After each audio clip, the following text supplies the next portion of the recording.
Olá, como sempre é um prazer te receber aqui e juntos nós vamos aprender da palavra de Deus e sermos renovados diante deste tema. Deus ouve. Deus ouve, é sobre isso que a gente vai estar aqui estudando e Deus tem algo maravilhoso para falar ao teu coração. Eu me chamo Jeremias Lopes e juntos nós vamos aqui fazer este devocional, este estudo e vamos sair daqui mais fortes do que iniciamos este vídeo. A nossa leitura devocional está no livro de Josué, capítulo 10, versículo 14. Josué, capítulo 10, versículo 14. Diz o texto sagrado: E não houve dia semelhante a este, nem antes, nem depois dele, ouvindo o Senhor assim, a voz de um homem, porque o Senhor pelejava por Israel.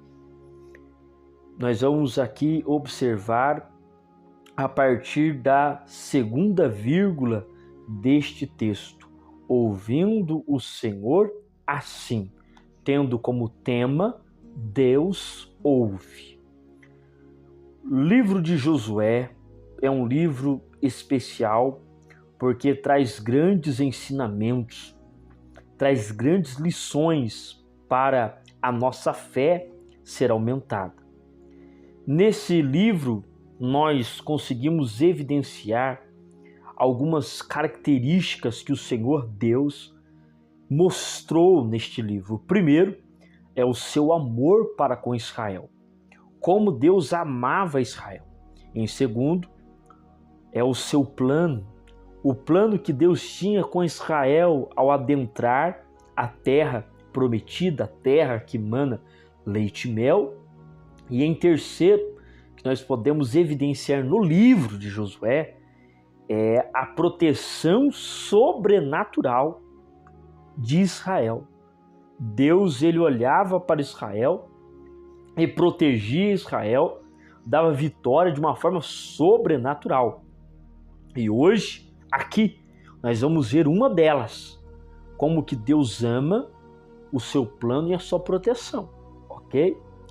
Há histórias aqui registradas que passam de gerações, a tal ponto que o escritor de Hebreus, agora no Novo Testamento, lá no capítulo de número 11, versículo de número 30, ele diz: pela fé caíram os muros de Jericó depois de rodeados por 7 dias. Então, realmente, o livro de Josué é um livro inspirador, que traz resultados para a fé, justamente porque está ali na galeria dos heróis da fé. Agora veja só, este livro ele incentiva a nossa fé. Toda a Bíblia incentiva, mas Josué é particular, porque sempre vai mostrar para nós que devemos dar um primeiro passo, dar a primeira ação é nossa. E o Senhor Deus, ele entra após então a nossa atitude de fé. Em Salmo de número 115 está escrito: mas o nosso Deus está nos céus, e ele faz tudo o que lhe apraz. Os ídolos deles são prata e ouro, obras da mão do homem. Tem boca, mas não falam, tem olhos, mas não veem. Atenção, tem ouvidos, mas não ouvem. Tem nariz, mas não cheiram. Tem mãos, mas não apalpam. Tem pés, mas não andam. Nem som algum sai da sua garganta. Confia, ó Israel, no Senhor. Ele é o seu auxílio e o seu escudo. Por que eu escolhi esse texto para colocar aqui nesta introdução? Porque aqui é claro que Deus ouve. Ele diz que o Senhor Deus não é como os deuses feitos pelas mãos dos homens, que têm ouvidos, mas não ouvem.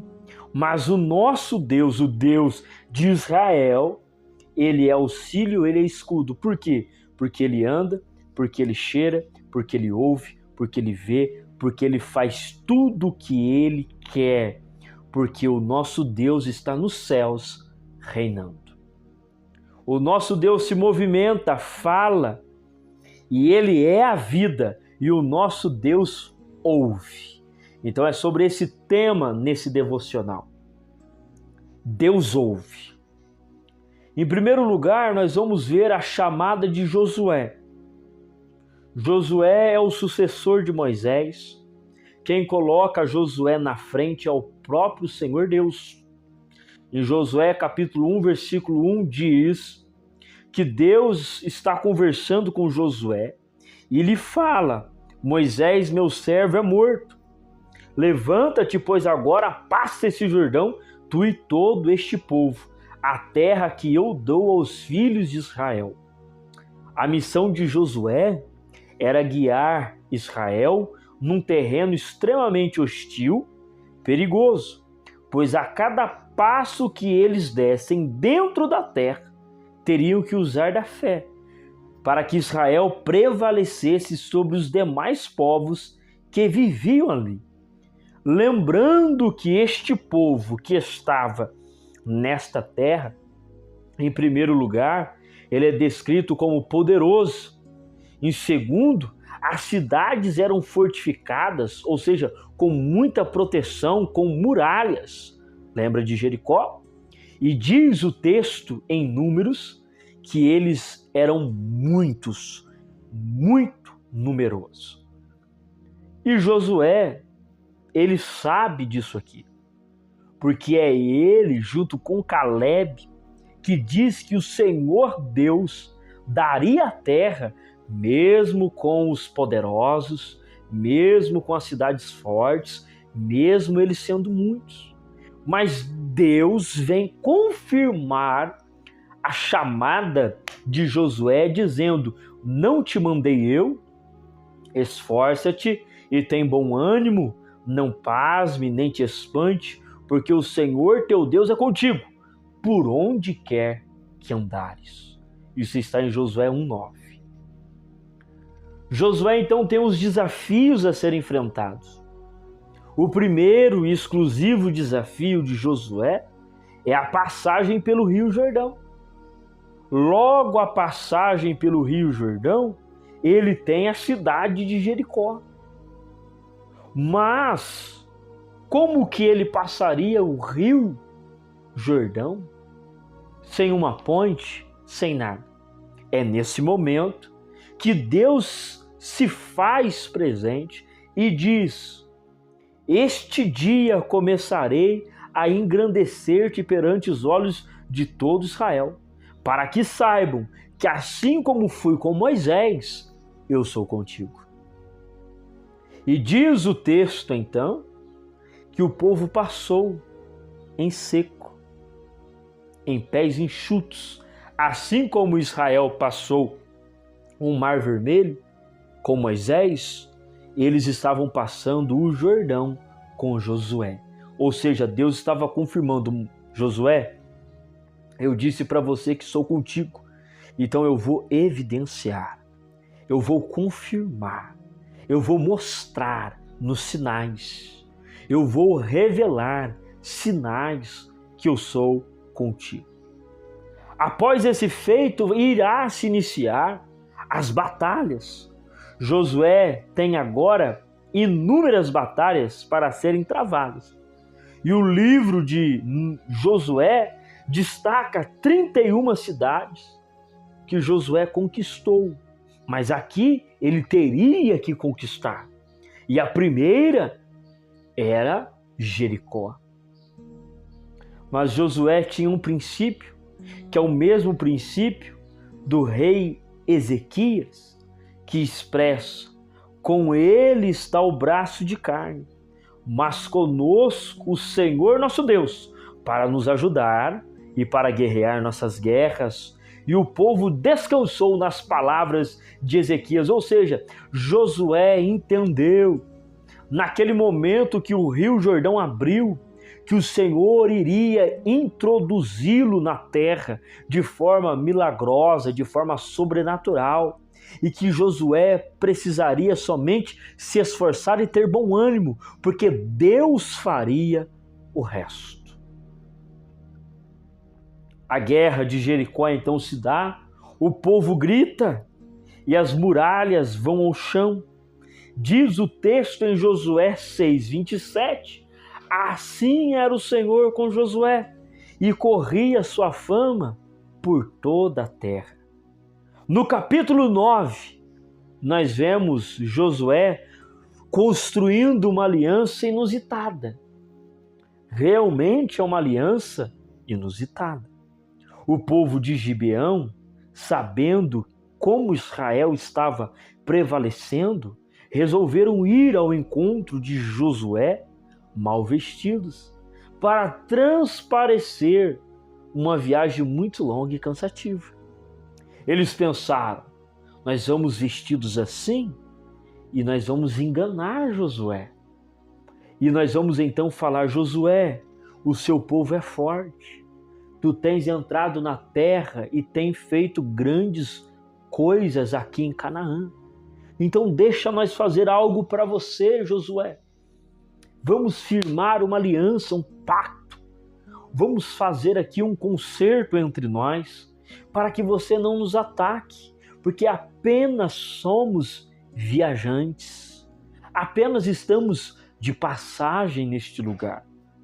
E Josué ouve esta conversa ali dos gibeonitas e ele então, sendo enganado, ele estabelece um princípio que Israel não iria ferir o povo de Gibeão.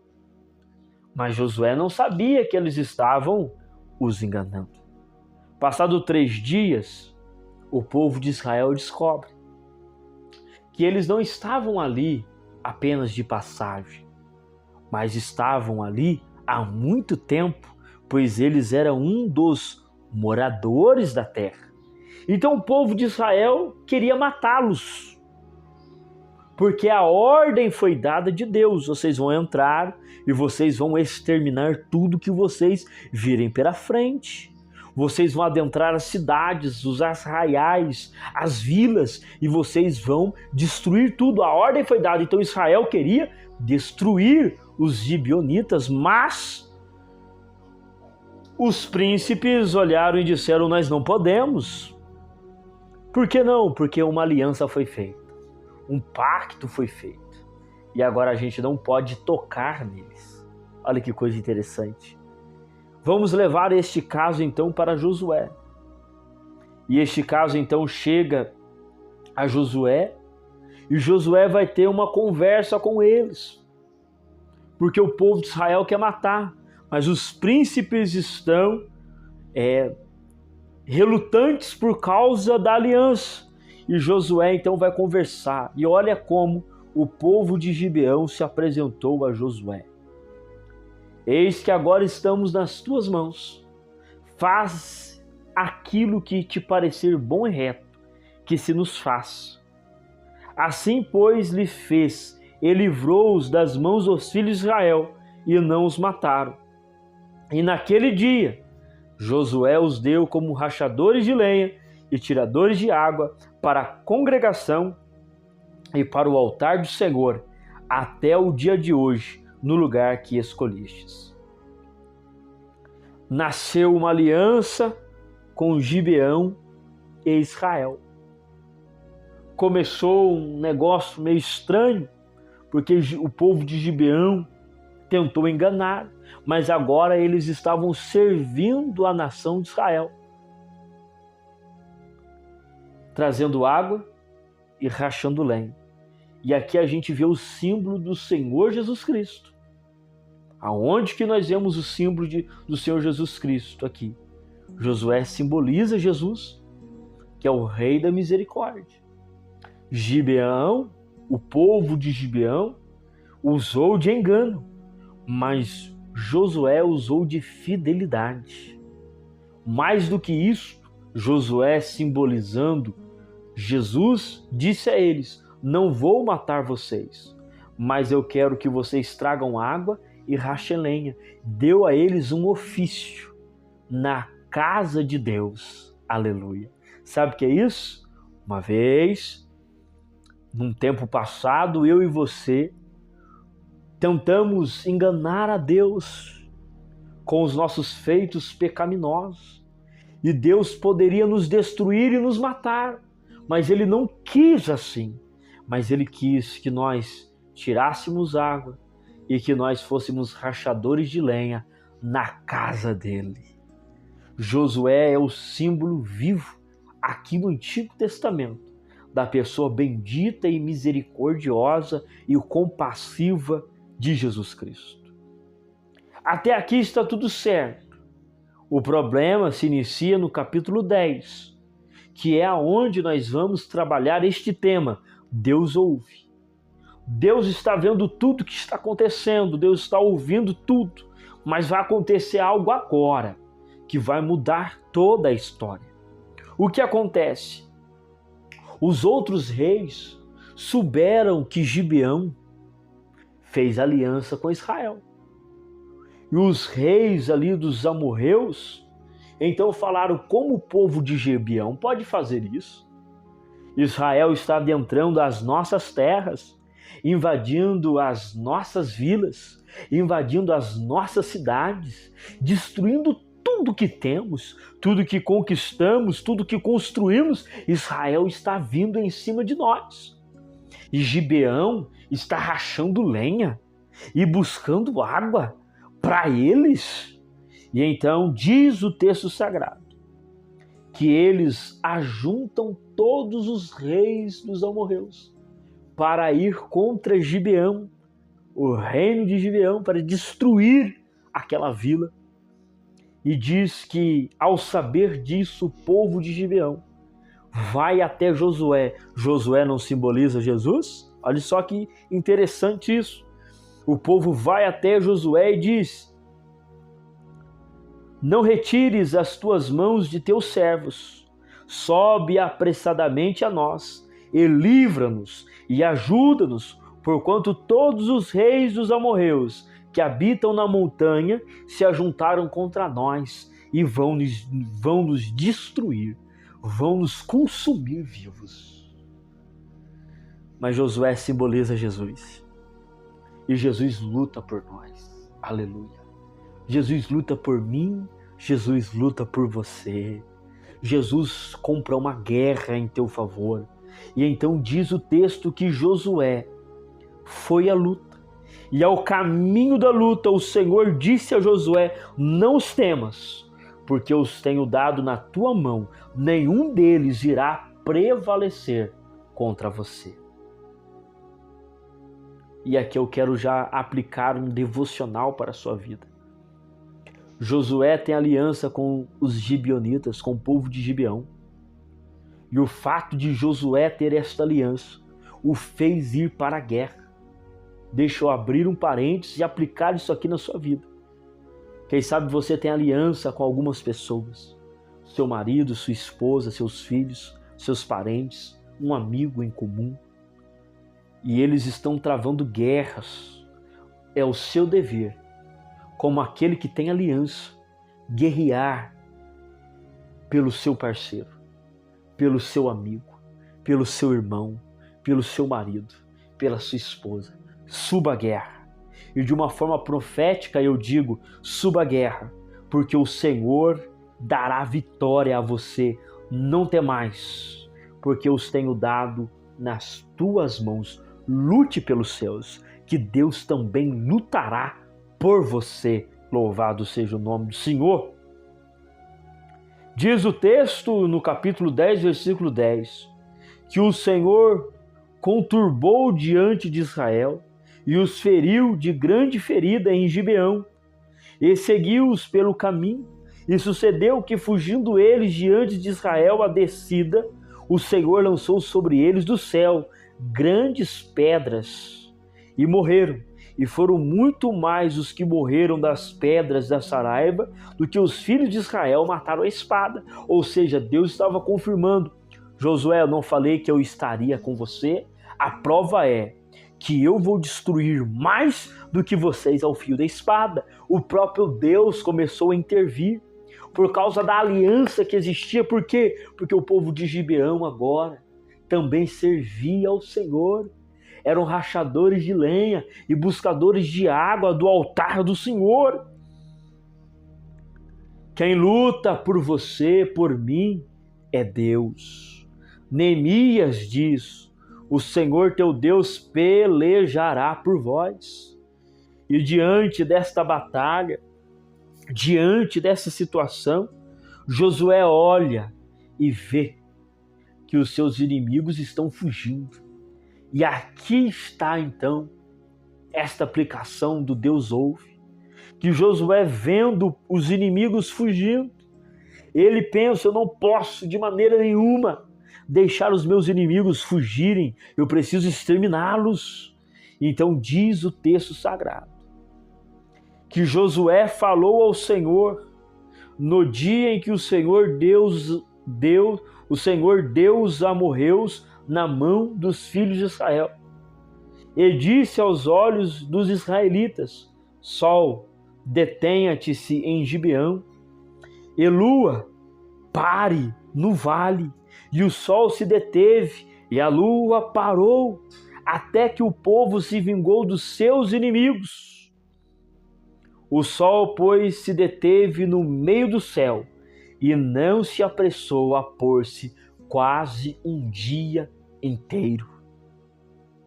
O dia, amados irmãos, que na sua claridade tem aí por volta de 12 horas, ele ficou a mais.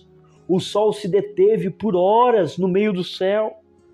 E diz o texto sagrado então: e não houve dia semelhante a este, nem antes, nem depois dele, ouvindo o Senhor assim a voz de um homem, porque o Senhor pelejava por Israel. Sabe o que é isso? O Senhor Deus parou tudo. O Senhor parou o sol, a lua, a terra. O Senhor parou tudo por causa da oração de um homem.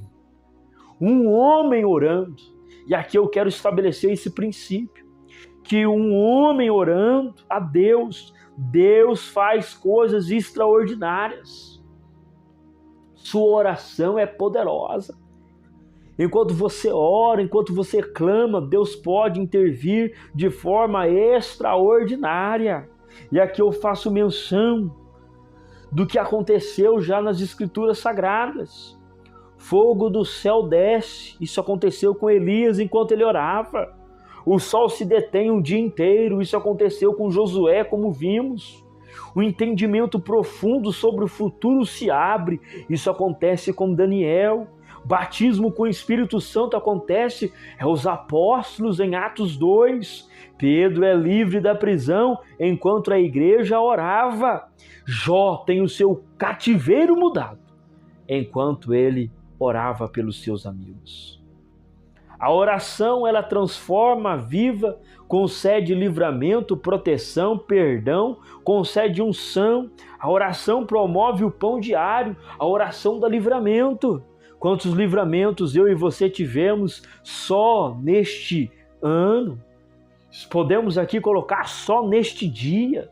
Nós somos livres e protegidos através da oração, como diz as Escrituras. A oração feita por um justo pode muito em seus efeitos. Em João 14:13 está escrito: e tudo quanto pedirdes em meu nome eu farei, para que o Pai seja glorificado. Então, diante deste assunto tão maravilhoso de que Deus ouve, eu quero aqui expressar para você a aplicação. Deus ouve as suas orações. A sua oração feita na sala, no quarto, no banheiro, a sua oração feita dentro de um carro, a sua oração feita na mente, a sua oração pronunciada, a sua oração em forma de cântico, a sua oração que você faz, seja ela curta ou pequena, ou a singela, ou um momento exclusivo de oração, entenda que Deus ouve. A palavra de Deus diz que atentos estão os ouvidos do Senhor para a oração. Quando olhamos para Salmo diz que o Senhor nos escuta do santo céu e Ele envia a sua mão poderosa para nos resgatar. Nós temos um Deus que ouve, que nos escuta e podemos clamar a Ele em qualquer momento, em qualquer hora, e o Senhor irá nos ajudar. E aqui eu quero então dizer, não pare de orar. Um dos grandes desafios de nós crentes desta última hora é esta. Quando olhamos para os evangelhos, nós vamos ver Jesus contando uma parábola acerca da oração, para orar sempre e nunca desfalecer. E no final desta parábola que fala da intensidade, da insistência, que é uma mulher querendo uma resposta de um juiz, quando você olha lá embaixo, está escrito: porventura Deus achará fé na terra quando vier. Sabe por quê? Porque as pessoas vão parar de orar.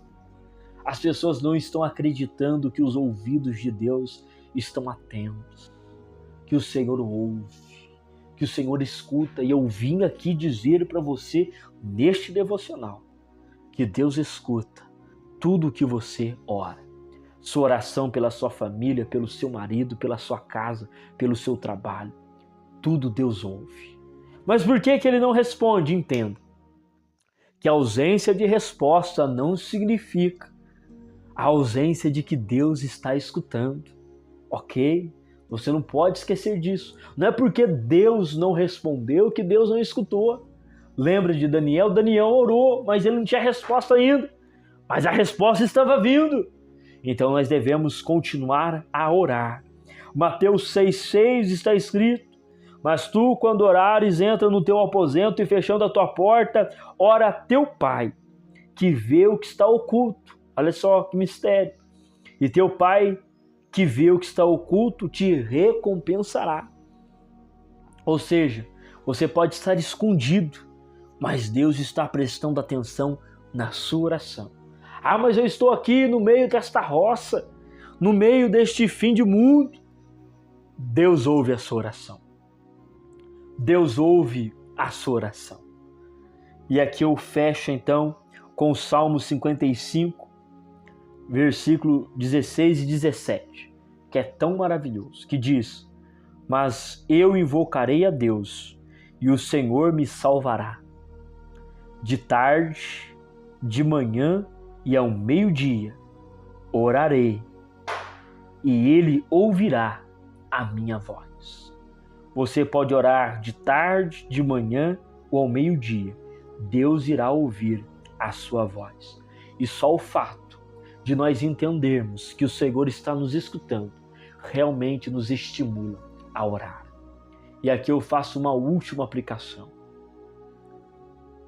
Deus tem saudade de momentos de oração que você tinha com Ele. E você precisa voltar a estes momentos de oração. A oração, ela é poderosa para abençoar não somente as pessoas que você apresenta, mas a oração é poderosa para que você conheça mais de Deus. Existe um caminho na oração, que é o caminho da intercessão, é o primeiro caminho. O primeiro caminho da oração é a intercessão. Mas depois que você passa esse caminho, você vai para a segunda fase da oração, que é o deleite. E existem pessoas que estão apenas no âmbito da intercessão, mas elas não têm o deleite na oração. E o que é esse deleite? É o prazer, é a alegria.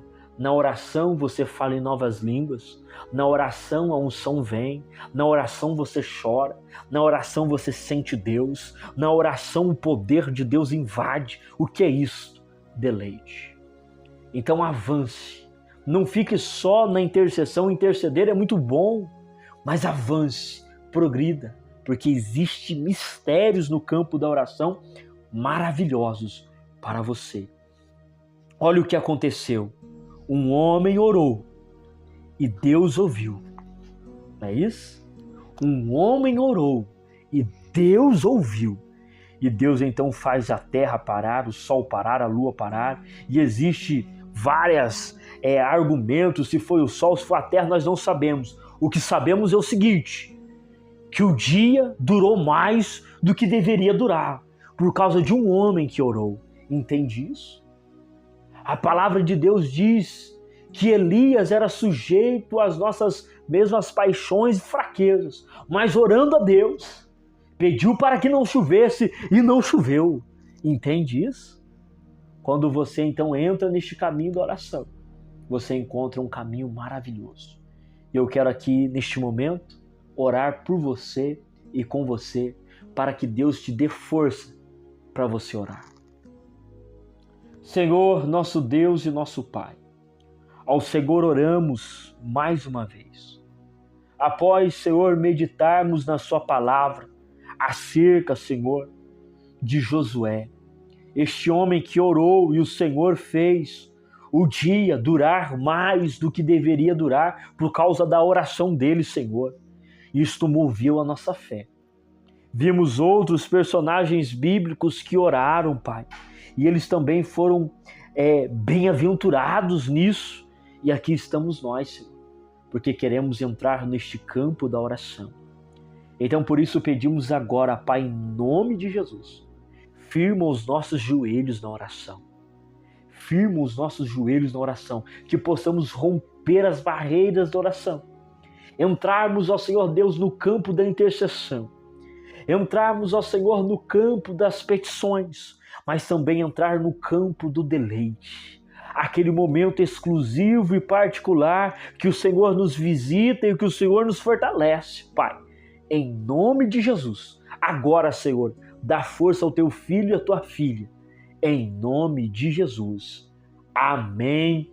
Graças a Deus. Que você tenha aí um restante de dia abençoado. Fique na oração. Não se esqueça de se inscrever neste canal, que é um canal de oração. E juntos a gente vai vencer para a honra e para a glória do nome de Jesus. Amém.